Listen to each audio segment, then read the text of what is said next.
Sebenarnya memang ya balik lagi ya Mbak, khawatirnya kalau kita tidak menyadari stres sejak dini, berarti kan kita tidak sadar bahwa ada yang perlu kita perbaiki nih dari diri kita, gitu.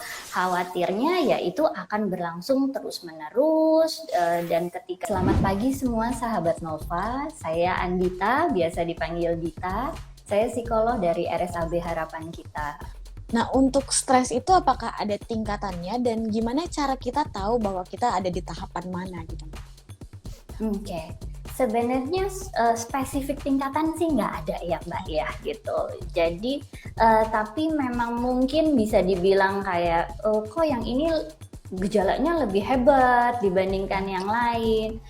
Itu biasanya terkait sama ya tadi seberapa besar sih stres itu mempengaruhi aspek hidup kita gitu, dan mungkin seberapa lama juga waktunya gitu. Ketika memang stresnya tidak tertangani dengan baik, kemudian berlangsung dalam waktu yang lama, nah ini yang memang jadinya pasti akibatnya akan lebih hebat ya Mbak gitu, karena kan pasti juga akan lebih mempengaruhi berbagai macam aspek nih. Misalnya awalnya cuma mempengaruhi fokus di kantor, tapi lama-lama sudah merembet ke apa ya tadi, keluhan fisik, ke masalah mungkin dengan pasangan dan lain sebagainya.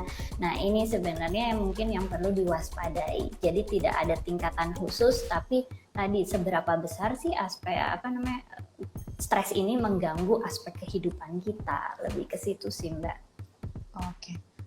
Tadi Mbak Dita sempat singgung kalau bisa saja kita tuh nggak sadar kalau kita stres gitu Mbak. Nah, tadi cara mendeteksinya Mbak Dita juga sudah memberikan penjelasan gitu. Tapi ada yang bisa nggak sih Mbak dikategorin ada yang lebih berbahaya, kita yang sadar stres atau yang tidak sadar waktu kita stres? Sebenarnya memang ya balik lagi ya Mbak, khawatirnya kalau kita tidak menyadari stres sejak dini, berarti kan kita tidak sadar bahwa ada yang perlu kita perbaiki nih dari diri kita gitu. Khawatirnya ya itu akan berlangsung terus-menerus, dan ketika stres berlangsung dalam jangka waktu yang lama, bahayanya ya tadi bisa mengganggu semakin banyak aspek dalam kehidupan kita. Kemudian juga memungkinkan sekali untuk berkembang jadi gangguan psikologis lainnya. Salah satunya tadi depresi gitu. Jadi memang kita wajib mengenali sebenarnya diri kita seperti apa sih.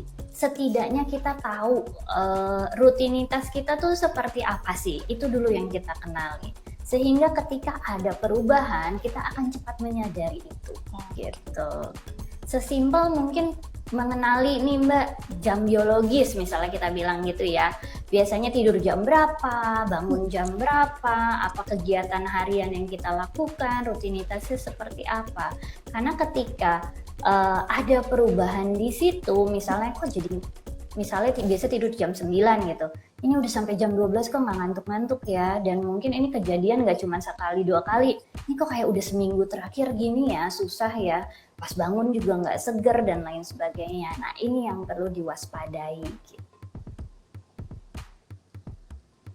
Oke. Nah dan dampaknya kalau tadi kita tidak menangani stres secara cepat dan kita nggak tahu harus berbuat apa, itu bisa ke dampak psikologis lainnya yaitu depresi tadi ya Mbak?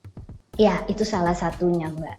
Gitu. Untuk mengetahui tingkat stres seseorang, apakah ada tes-tes khusus yang dilakukan?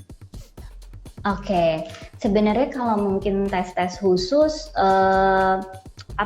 memang perlu datang ke ini ya, tenaga profesional gitu. Tapi kalau misalnya untuk kita sendiri men-screening diri kita, kita lagi dalam kondisi stres apa enggak sih, dan seberapa parah stres kita, ya mungkin lebih balik ke tadi ya Mbak ya.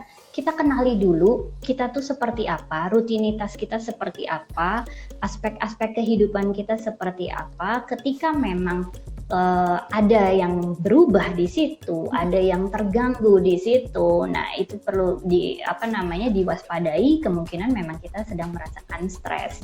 Kalau tingkatannya seperti apa ya tadi, semakin besar stres yang kita rasakan, kemungkinan besar aspek yang terganggu pun akan semakin banyak gitu. Lebih ke situ sih.